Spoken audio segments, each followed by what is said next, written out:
Hi everyone, this is Thibaut, CEO of PlayPlay, and welcome to a new episode of the 3 Learnings from, a podcast where leaders in marketing and communication share some key learnings from their career with us. Today I'm very happy to welcome Meagen Eisenberg. Hi Meagen. Hi, how are you? I'm good. So Meagen's very happy to have you. Meagen spent over 20 years in high tech and most recently is the CMO of Actions, previously CMO of MongoDB and on the boards of G2, Terminus and Reactful. Before joining MongoDB, she was VP of Dimension at DocuSign, and Meagen also is an advisor.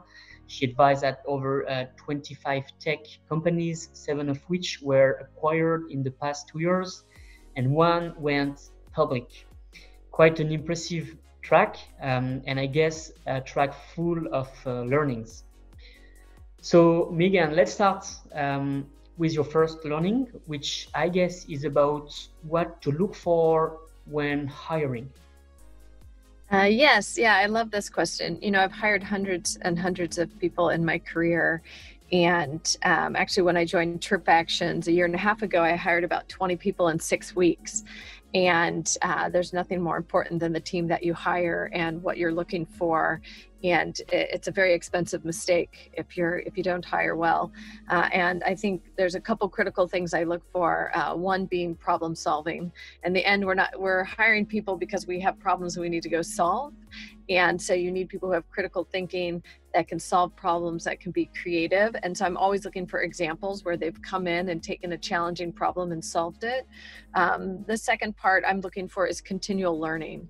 I want to know that they pick something up, a new thing on their own. An example, early in my career, in Dimension, I knew I needed to understand Salesforce. So I learned how to create dashboards and reports because I knew it was the one way to understand what was working and what wasn't. And I think people that take initiative and continue to learn and read and are hungry for knowledge are the ones you want because they continue to innovate and bring great things. And of course, those that have grit. So I'm looking for problem solvers, I'm looking for continual learning, and I'm looking for grit. Awesome. Quick question about problem solving. In your interview, would you ask, let's say, a theoretical case about how would you solve this problem, or are you more digging into the things that people have done in their actual career? I think a great way to uncover it is 2 questions. One, to ask, what do they love about their current job?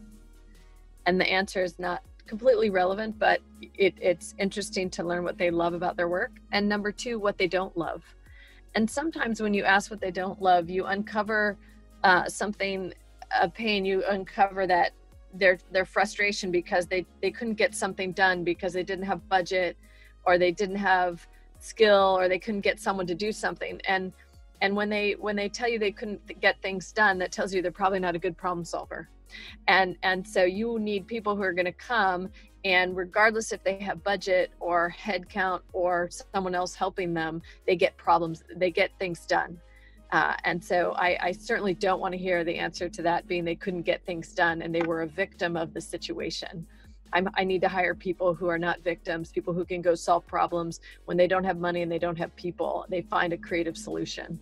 And so that's how I try and figure out those that are going to come and be great additions to the team. Awesome. Thanks. Let's move to learning number 2. I think this one is about how you promote people in a company. Yeah, as one who's hired a lot of people and promoted a lot of people, often you get asked the question as a manager, how do I get promoted? And people really want, like, what are the 5 things I can do and I become the next level? And of course, as managers and those that have promoted people, we know that it's more than just accomplishing 5 things. It's 1, being a master at your craft and what you're doing. It's 2, it's working across the function. In marketing, you're working with product marketing, you're working with corporate marketing, with design, with web. And then it's bigger than that. It's, can you work outside your organization and get people to support and value what you're trying to do when they don't report into you? And so when I look at promoting people, I need to know they have a command of what they're doing, they can partner and team well within their organization, and they can get things done that involve cross-organizational work. I think the worst thing that you can do if you want to get promoted is to talk about how much work you're doing, how busy you are. Oh, I'm so busy, I'm working myself to death, I'm working long nights and weekends. Those are the people you can't promote. They don't have time to take on more responsibility. They haven't mastered their craft.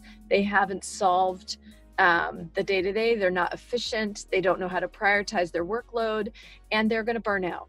And you don't want someone like that to manage a bunch of other people and think that that's what a leader is. A leader actually can prioritize, can manage their workload, can get things done, and knows how to balance and take, knows how to take that time they need on the weekends or support. And so I often give a lot of feedback to those people, and I don't promote them. To get promoted, you need to be able to take on more workload. You need to be able to get more done. You need to show work-life balance to others. Awesome. Very, very interesting. Also because this is not very intuitive at some point, but it's actually very, very interesting. And so talking about this balance, the third learning is about how you balance your life between working and being a mom. Can you tell us about it? Yes. So I have 3 daughters, and now they're 11, 9, and 6. And I've learned a lot of things about being able to have work-life balance. I think, one, we live in a time that allows us as parents to do a lot more just because of the world we live in with all these apps. I think about my mom. She didn't have DoorDash or Waze or DocuSign. I've signed permission slips while traveling around the world, mapping technology so I could be extremely efficient, note-taking. And I think one of the greatest things is the online calendar and to be able to share that across as a family. And so, of course, you need a good partner. I have an amazing husband. He works full-time, but we share the responsibilities and we communicate a lot. And we have a calendar. And part of it is really looking at things in advance. He's a physician. He's on call sometimes. So always making sure we understand each other's scheduling, making sure that we empower our children. My daughters, my older 2, manage their schedules, and they're online and they're doing email and they're able to be responsible and independent. So I think part of, a lot of it is, one, good partner that you need to share the workload with and not be afraid to ask or delegate. 2, communication and understanding and really planning ahead of time and always looking at the week to come, tomorrow, making sure everything is covered. All the apps that we have to help take care of us. I don't feel like I have to cook dinner every night. I've got help or DoorDash or some sort of mechanism to take care of that. And really just being able to balance and ask for what you need. So I think we're in a time that allows us to do more of that. Now, COVID's a different situation, I think. A lot of this is pre-COVID. During COVID, I think there's a lot of strain on being a mother and homeschooling and working. And so I just, I look forward to the day that they're back in school for sure. Yeah, but this is very interesting because you mean that being successful in business and being a mom is possible, and that's very encouraging. So that's a great insight. Meagen, thanks a lot. We're already done. That was very insightful. So thanks a lot for taking the time. I really appreciate it. Happy to be here. And stay tuned for the next episode. Bye.